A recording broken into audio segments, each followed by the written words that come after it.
oración y alabanza al Señor. Los saludo y les mando un caluroso abrazo. Que Dios los bendiga. Bienvenidos.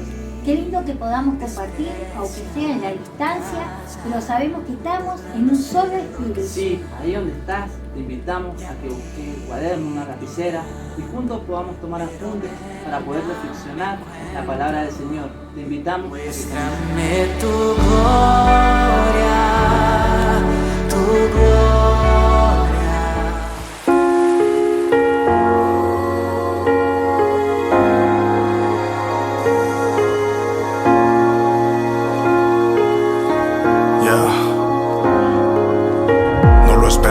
Llegó y no lo vimos, ya estaba propagado cuando cuenta nos dimos. Terminamos encerrados, no porque lo decidimos, en prisión domiciliaria por un crimen que no cometimos. Falsa unidad, ansiedad certera, en una esfera donde la espera desespera. Desconectados adentro, conectados hacia afuera, desperdiciando un tiempo que jamás se recupera. Una casa llena que se siente vacía, cada cual extrañando su mundo y lo que hacía.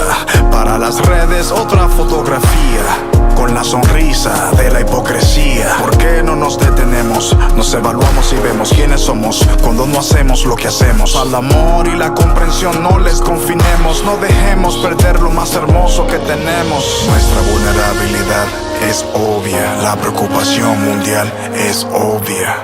Nuestra necesidad y dependencia de Dios es mucho más obvia. Por eso elevo mi oración con una petición muy obvia: que las familias no vivan en claustrofobia y que la iglesia no caiga en agorafobia. Yo, distanciamiento social o experimento social, voluntariamente o a nivel de ley marcial, fase final o fase inicial, más sin lugar a dudas es un tiempo crucial. No será igual, algo se va a desestabilizar y no será el vínculo familiar la base principal que debemos conciliar, la esperanza de que el mundo vuelva a socializar.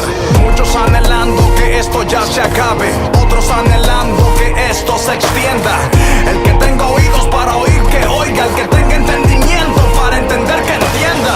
Si Dios es con nosotros, contra nosotros ¿quién? Si Dios es nuestro amparo, contra nosotros ¿quién? Si Dios es nuestro guía, contra nosotros ¿quién? Everything will be alright, todo va a estar bien. Nuestra vulnerabilidad es obvia, la preocupación mundial es obvia.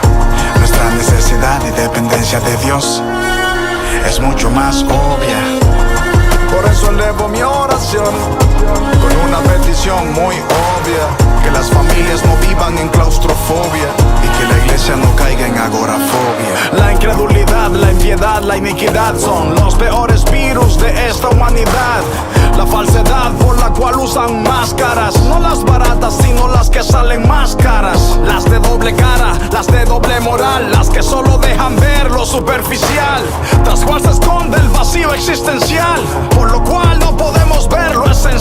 La sal de la tierra debe manifestarse cuando sí y cuando no le permitan congregarse. Que desde casa comience el ejemplo, que volvamos a predicar fuera del templo. Renovemos nuestro entendimiento y seamos una fuente para esta tierra sedienta. Que el que no te pueda ver te escuche, que el que no te pueda abrazar te sienta. Nuestra vulnerabilidad es obvia, la preocupación mundial es obvia. Nuestra necesidad y dependencia de Dios es mucho más obvia. Por eso elevo mi oración con una petición muy obvia: que las familias no vivan en claustrofobia y que la iglesia no caiga en agorafobia. En esta tierra hay hombres que juegan a ser dioses, pero tenemos nuestra confianza puesta en el Dios que se hizo hombre. En este mundo tendremos aflicciones, mas descansamos en Él, porque Él venció al mundo. Redimido man, O'Brien.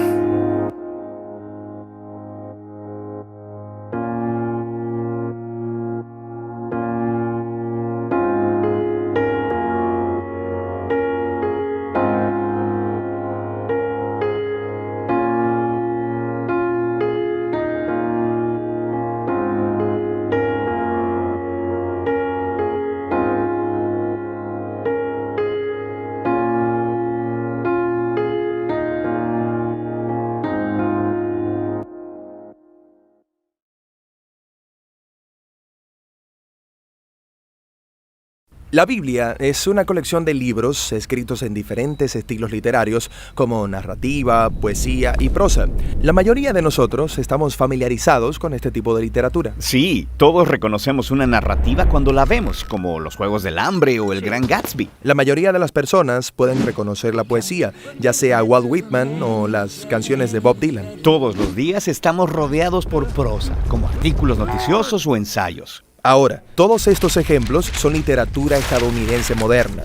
Vienen de este periodo de tiempo y de esta región del mundo. Pero también tenemos literatura inglesa medieval de otro lugar y tiempo, o escritos griegos antiguos de ese lugar y tiempo. Así que cada época y cultura produce su propia clase única de literatura. Para leer la Biblia de manera correcta, necesitamos tener en mente que viene de esta parte del mundo y que fue producida en este periodo básico de tiempo. Entonces, ¿qué es lo especial acerca de la literatura judía antigua? Bueno, una característica clave es que carece de muchos de los detalles que los lectores modernos esperan en las historias y los poemas. Esto la hace parecer muy simple. Pero en realidad es literatura muy sofisticada. Cada detalle que se da es importante. Eso es genial, pero la falta de detalles significa que las historias están llenas de ambigüedades. Quiero decir, mira una de las primeras historias, Adán y Eva en el jardín. ¿De dónde salió esta serpiente que habla? ¿Por qué Dios permitió que estuvieran ahí? ¿Por qué Adán y Eva no murieron ahí mismo como Dios dijo que morirían? ¿Quién es esta simiente de la mujer que destruiría a la serpiente, pero sería mordido por ella? Sí, hay muchos enigmas en esta historia. Algunas de estas preguntas que tenemos, que no son detalles importantes en lo que el autor está enfocado, pero algunas de estas ambigüedades son intencionales. Intencionales. ¿No guiaría esto a malas interpretaciones? ¿A que la gente llene los espacios en blanco con sus propias respuestas? Ese es un riesgo que los autores bíblicos tomaron al escribir de esta manera. Todos tendemos a imponer nuestras propias suposiciones culturales a la Biblia, pero aparentemente ellos pensaron que ese riesgo valía la pena. Estas singularidades son en realidad invitaciones a la aventura de la lectura y al descubrimiento. ¿Qué quieres decir? Por ejemplo, la extraña promesa acerca de la simiente de la mujer aplastando y siendo mordida por la serpiente. Esa palabra, simiente, es una pista para prestar atención a las genealogías, las cuales se encuentran a través de toda la narrativa bíblica. Ellas trazan el linaje desde Eva hasta el rey David y su descendencia. Y en el Nuevo Testamento, Jesús se conecta con la descendencia de este linaje real. Entonces, cuando lees los profetas, Isaías conectó a este rey con el siervo sufriente que moriría a favor de su pueblo. Después, en el libro de Apocalipsis está esta visión simbólica. ¿Y puedes adivinar? Es acerca de una mujer y su simiente. Es Jesús y sus seguidores quienes derrotan al dragón entregando sus vidas. Correcto. Así que cada parte de la historia está llena de ambigüedades, pero todo el conjunto tiene sentido. Este es el genio literario de la Biblia. Te obliga a seguir leyendo y luego a interpretar cada parte a la luz de las demás. Esto parece complicado.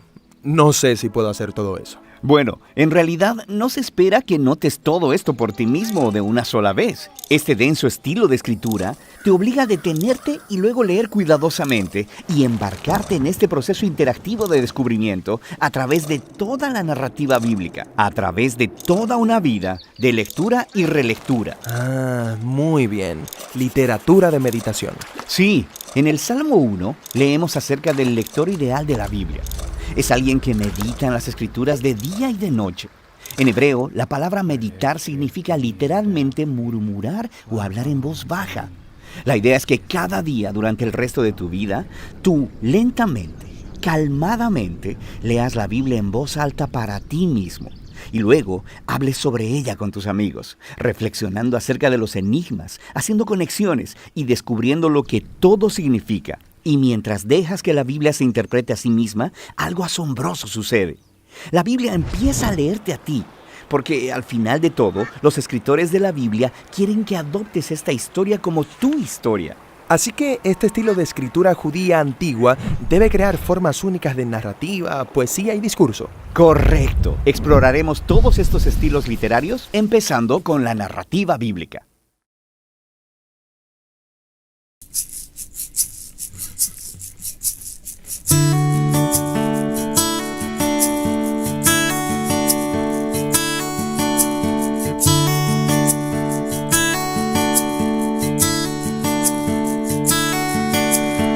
Todo a Cristo yo me entrego con el fin de serle fiel.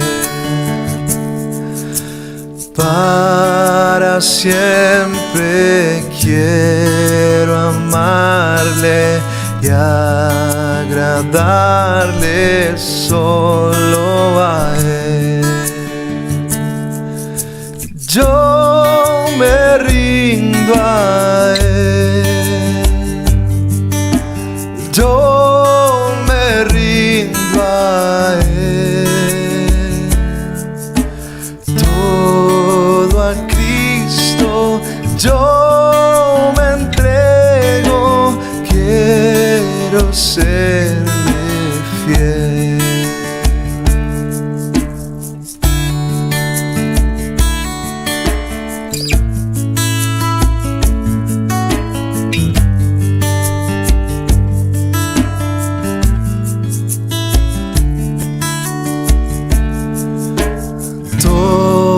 A Cristo yo me entrego con el fin de serle fiel.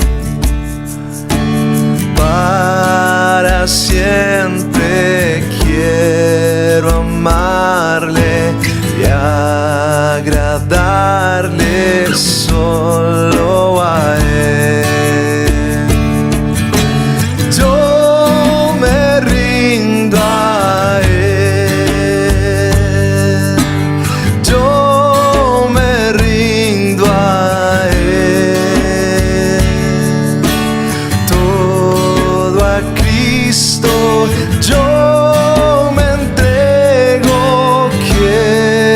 Serle fiel, yo me rindo a Él, yo me rindo a Él, todo a Cristo yo me entrego, quiero serle fiel.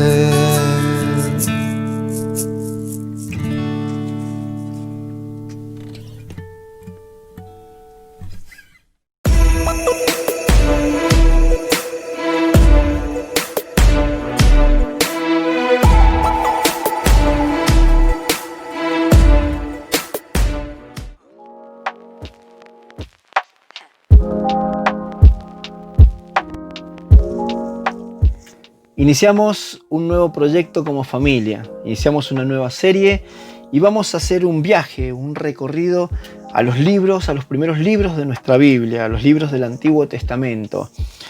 Vamos a encontrar ahí diferentes modelos de familia a través de los cuales el Señor nos está llamando hoy a aprender sobre sus errores y a tomar en cuenta esas indicaciones que Él les dio en ese tiempo oportuno para que ellos pudiesen disfrutar de una vida conforme al corazón de Dios. Es en el libro de Génesis donde vamos a encontrar el modelo de la primer familia. A diferencia de lo que nosotros podemos pensar de que la Biblia está llena de personas perfectas, de personas buenas y por ende así familias bien constituidas, nada más alejado que esa idea. En la Biblia vamos a encontrar personas con muchos errores, personas con muchos pecados, personas con formas incorrectas de actuar y asimismo personas que conforman familias que a la vez son familias bastante erráticas, bastante disfuncionales.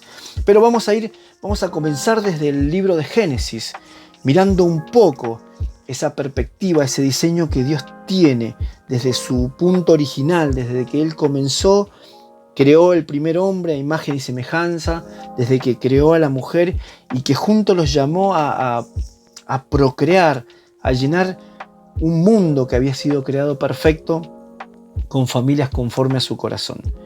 El hombre, como sabemos, tomó un camino alternativo que lo llevó bastante lejos de los planes de Dios y por ende las consecuencias se sufrieron. No solamente las sufrió él personalmente, sino las sufrió todo su entorno familiar. En este primer capítulo vamos a ver la vida de Adán de Eva, de Caín y Abel, ¿sí? Sus dos hijos.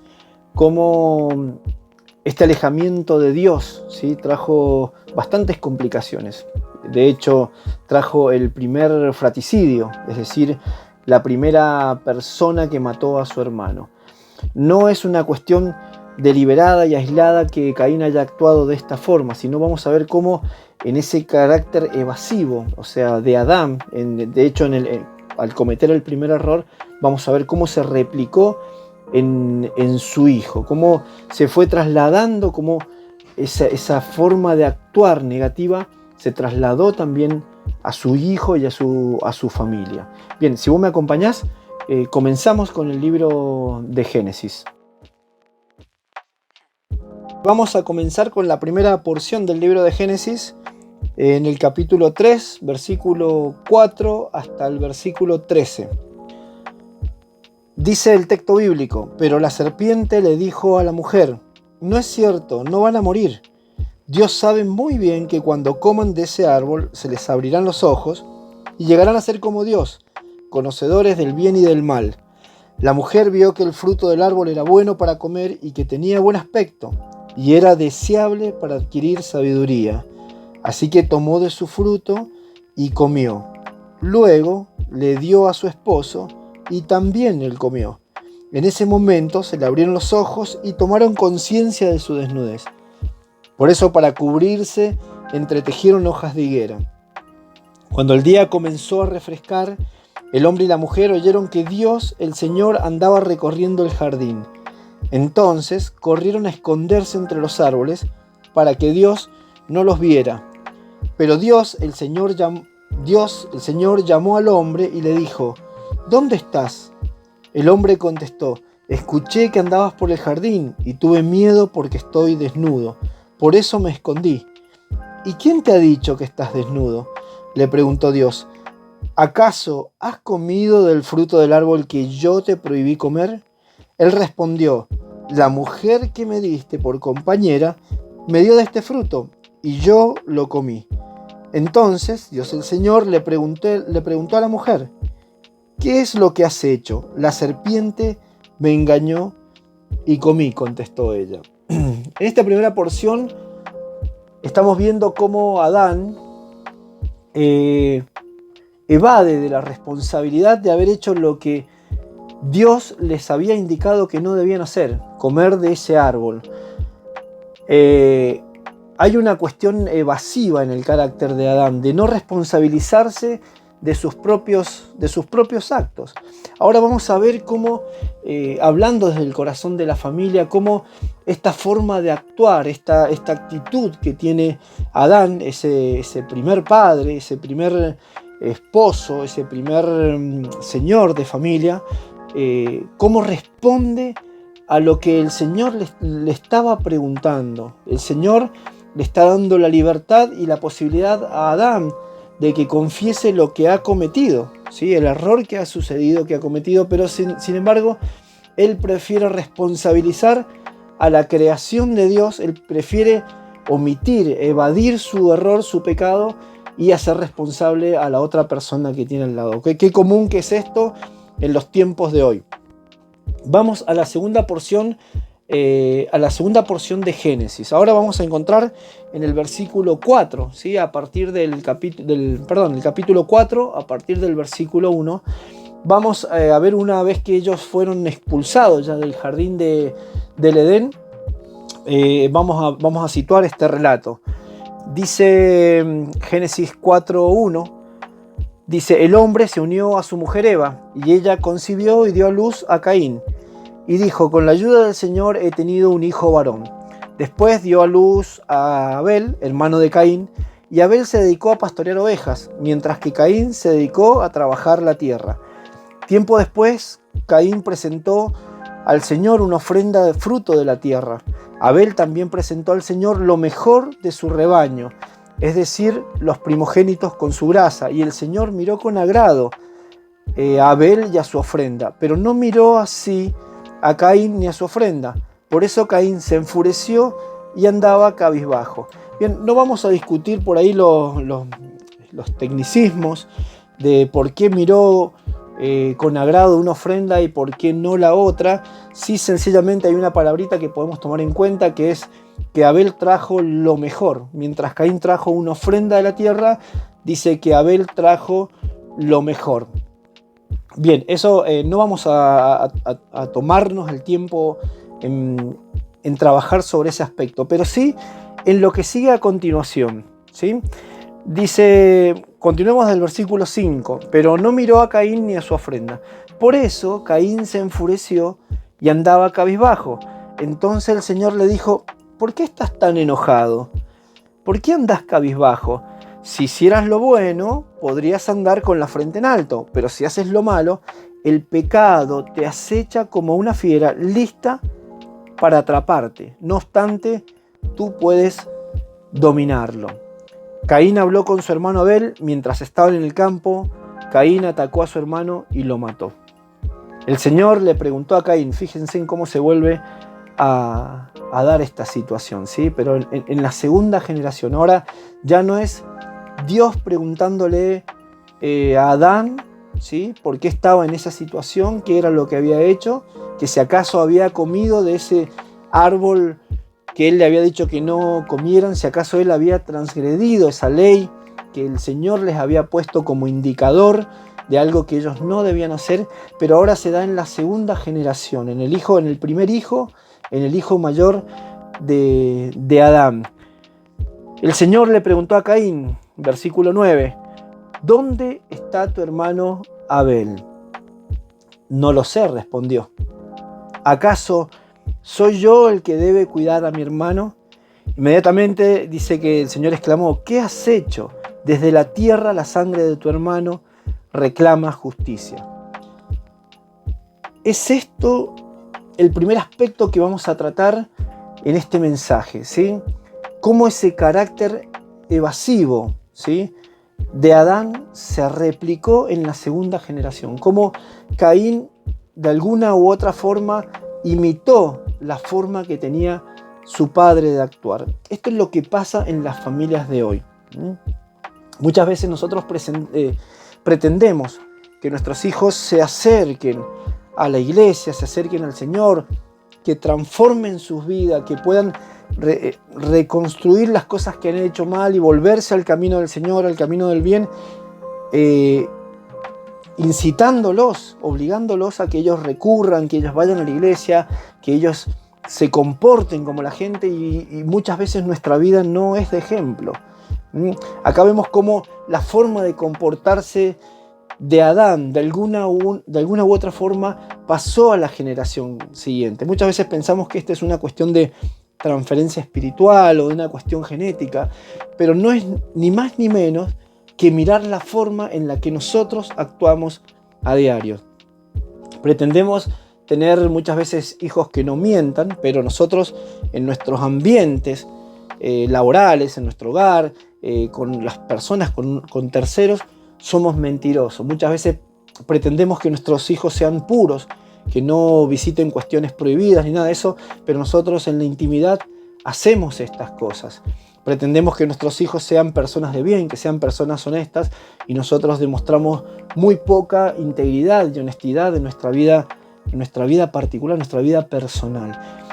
Es así que el Señor de alguna forma siempre nos está llamando a transformar, a revisar diariamente esos valores que existen dentro de la familia.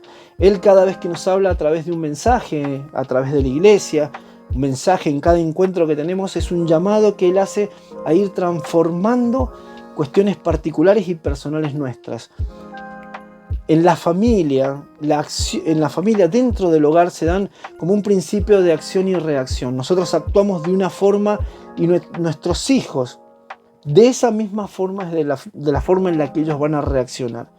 Entonces tenemos que en este tiempo donde estamos, vamos a comenzar a trabajar en los valores particulares de la familia, tenemos que entender que nosotros como papás, nosotros como hijos, nosotros como personas que hemos decidido aceptar este modelo de vida que el Señor nos ha ofrecido, debemos erradicar de nosotros ese carácter evasivo.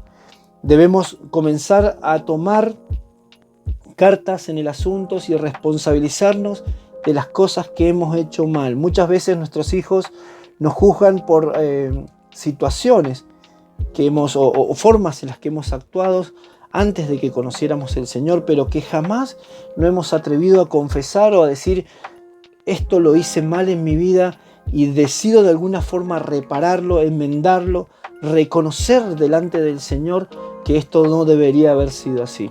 Ese carácter evasivo, muchas veces somos personas que nos gusta ocultar las cosas. Hay una cuestión particular acá en este texto bíblico donde Dios está preguntándole a Adán y aún así continúa preguntándole, o sea, no conformándose, sino siguiendo, continuando con esa respuesta de Adán, continúa preguntándole a Eva por qué hizo lo que hizo.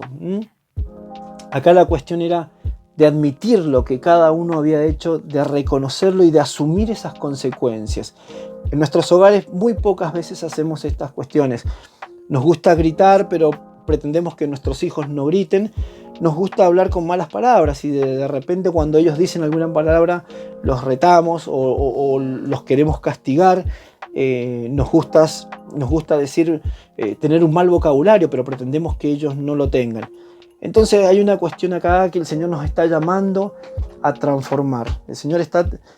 Por eso un poco esta serie se complementa con la serie Influencia. Dios nos preparó en los encuentros pasados para que nosotros fuésemos transformando nuestro carácter, para que dentro de nuestro hogar pudiésemos ser esa lámpara que alumbra a todos. Ahora el Señor nos va indicando dentro del hogar cómo reconfigurar ciertos valores que Él necesita que sean conforme a lo que Él ha diseñado. Él no quiere en nuestro hogar personas evasivas, personas que no se responsabilicen de los hechos, de las acciones que han hecho y que han traído consecuencia. En este mensaje podemos ver cómo el Señor de alguna forma también está advirtiendo a Caín de que si él le da lugar al pecado, ese pecado puede pasarle por encima y traerle consecuencias nefastas. De hecho lo vimos, ese celo que Caín fue interiorizando, alimentando dentro de su ser, lo llevó a cometer homicidio, a asesinar a su hermano. Quizás este sea un ejemplo bastante duro, si lo vemos gráficamente, pero cuántas de estas cosas también se van dando dentro del hogar. Ese carácter evasivo que muchas veces tenemos como papá también se transfiere a nuestros hijos y de repente nuestros hijos comienzan entre hermanos y entre los mismos miembros de la familia a no reconocer las cosas que se hacen mal y a culpar a la otra persona. Entonces comienzan los desórdenes, ¿sí? Comienzan los desórdenes unos con otros, comienzan las peleas, los papás dejan de ser personas creíbles. De hecho, la familia, más que ser un buen ejemplo a seguir, más que ser como un proyecto, como pertenecer al proyecto de vida de cada una de las personas, comienza a ser algo oscuro, algo que realmente a muchos no les gustaría llegar a concretar. Y comenzamos a tener en el hogar algo que realmente ha sido diseñado por Dios para el cumplimiento, como estrategia para el cumplimiento de su propósito. Comenzamos a desarmarlos y comenzamos a transformarnos en personas aisladas, con nuestros propios secretos, con nuestros propios pecados encerrados, encapsulados, sin animarnos a confesarlos, sin animarnos a exponerlos y a realmente asumir las consecuencias que estos han traído en nuestra vida. ¿Cuántas malas decisiones hemos tomado? Adán tomó una sola mala decisión y no fue capaz de reconocerla, capaz de decir: Señor, he pecado contra ti, como dijo el hijo pródigo, he pecado contra ti, contra el cielo, me arrepiento, volveré a la casa de mi padre para pedirle perdón. Adán nunca lo hizo y nosotros muchas veces en nuestros hogares, muchas veces tampoco lo hacemos. No hemos preferido que la familia continúe en desunión, hemos preferido seguir siendo esos padres obstinados en querer empujar a nuestros hijos al camino de Dios, en querer empujar a nuestros hijos al Evangelio, en llevarlos a la fuerza a la iglesia, pero realmente lo que el principio de acción que va a hacer que ellos den su vida al Señor, que transformen su vida, está en nuestro propio actuar. Te animo a que cada uno de nosotros podamos en nuestro hogar revisar este aspecto, que podamos leer una y otra vez este libro de Génesis y veamos cómo realmente el carácter de Adán se replicó en la segunda generación. Y no estamos hablando de un Dios que no perdone, de un Dios que no advierta, de un Dios que realmente castigó demasiado por cuestiones de no reconocer, ¿sí? He sentido muchas personas que han dicho que, por ejemplo, que Adán nunca mintió cuando el Señor le preguntó, porque le dijo el Señor: ¿qué has hecho? ¿Acaso comiste del árbol que no debías comer? Y Adán le dice: la mujer que me diste. O sea, si vos lo querés ver dentro de tus términos humanos, estás diciendo una verdad, pero una verdad a media. Muchas veces nosotros hacemos eso. Decimos verdades a media, para no tomar responsabilidad de las consecuencias que trae el no decir una verdad completa. El Señor necesitaba que Adán le dijera así: Señor, he comido del árbol que tú me prohibiste comer. Muchas veces necesitamos en nuestro hogar decirle a nuestra familia: realmente no hemos sido los padres que debíamos ser. Papá, mamá, no hemos sido los hijos que podríamos haber sido, que deberíamos haber sido. Y sé que esto ha traído consecuencias en los días de hoy a nuestra familia, como lo trajo en la primer familia.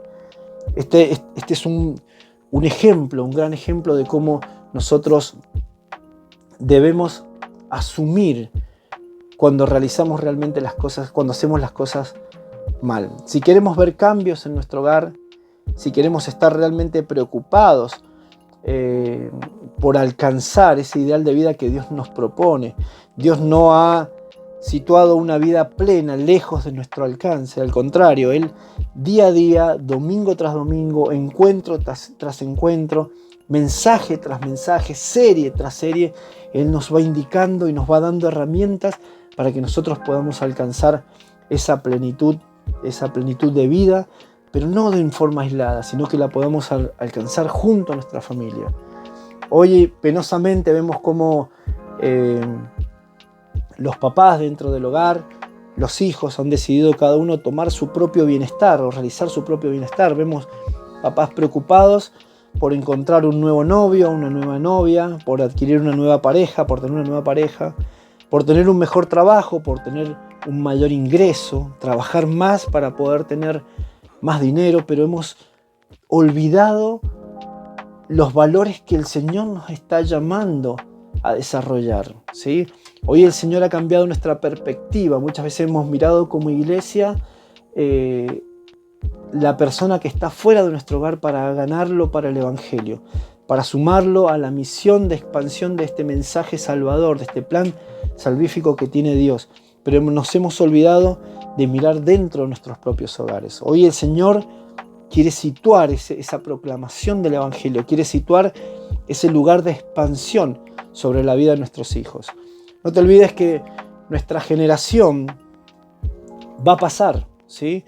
Y muchas veces nuestros hijos son a los que menos atención le prestamos, son a las personas esas que vos tenés en tu hogar, esas personas que considerás que son hoy demasiado chicas, demasiados adolescentes, demasiado jóvenes, ¿sí? Pero el Señor nos está llamando a revisar ciertos valores personales dentro nuestro y comenzar a trabajar en las nuevas generaciones.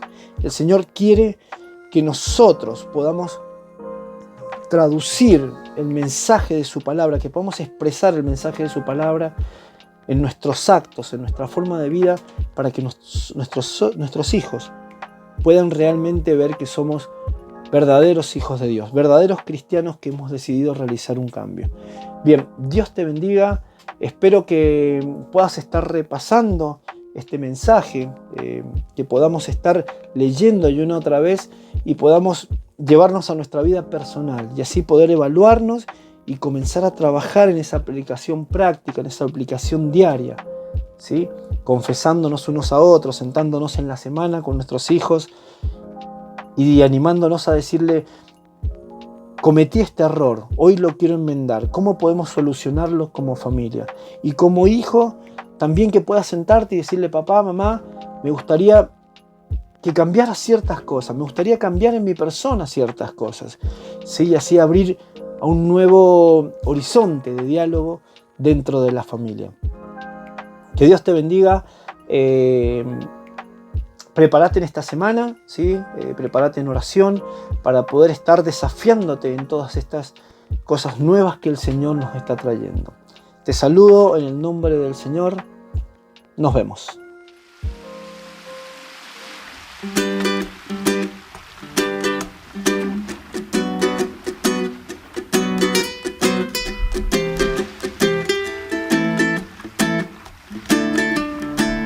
Dios te hizo tan bien, no se equivocó.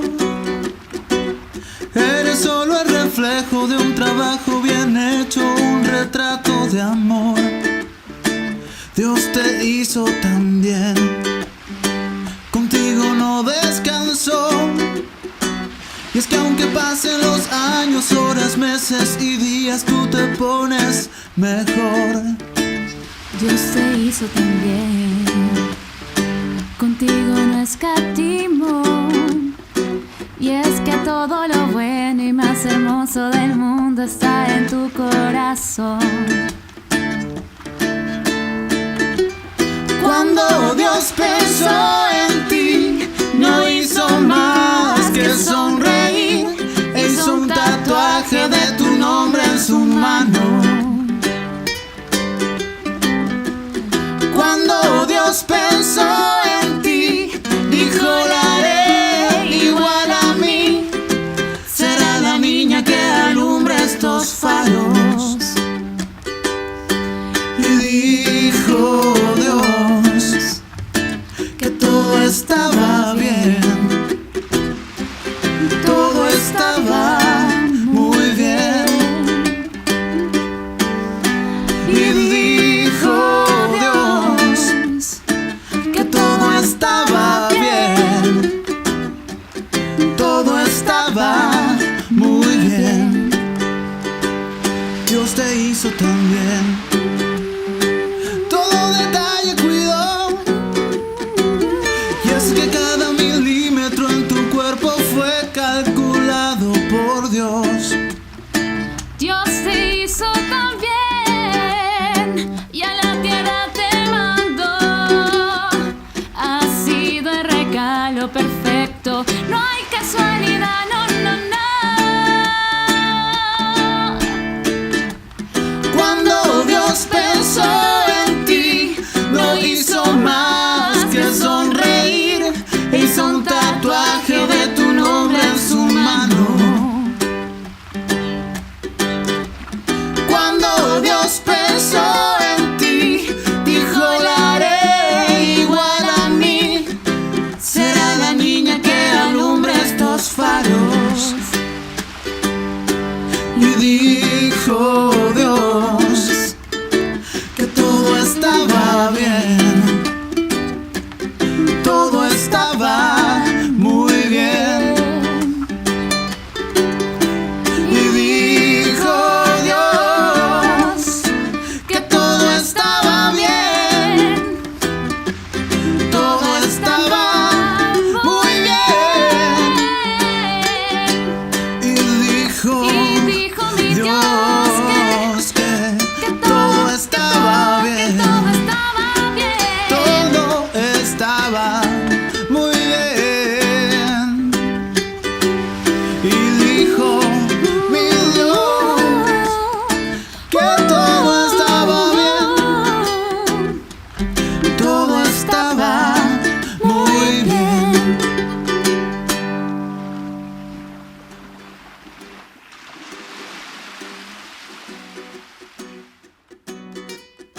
Quiero darle gracias al Señor en esta ocasión porque a pesar de que han pasado tantos años y que la Biblia ha sido escrita en varios idiomas por diferentes personas, el Señor se ha encargado de mantener intactos sus valores para las familias de hoy. ¿Quién iba a decir que miles de años atrás pudiéramos estar revisando todas esas escrituras que se escribieron en esa época y que tienen valores actuales para la familia nuestra, para cada una de nuestras familias de nuestra actualidad, contemporáneas a nosotros. Quiero darle muchísimas gracias al Señor porque seguimos trabajando de adentro hacia afuera. Como decía Gustavo, hemos tenido a veces esa perspectiva de mirar hacia afuera, ganar al de afuera, para que conozca al Señor y sea salvo, pero miramos hacia adentro, hacia nuestro hogar, y tenemos muchos problemas, muchas dificultades que no han sido solucionadas. Esta palabra evadir me parece tan interesante y tan importante, tan relevante para que no la perdamos de vista, para que hagamos foco en esa palabra. Evadir es poner tierra encima y no solucionar el problema. Y transformarla por una palabra que es tan importante y es la confesión.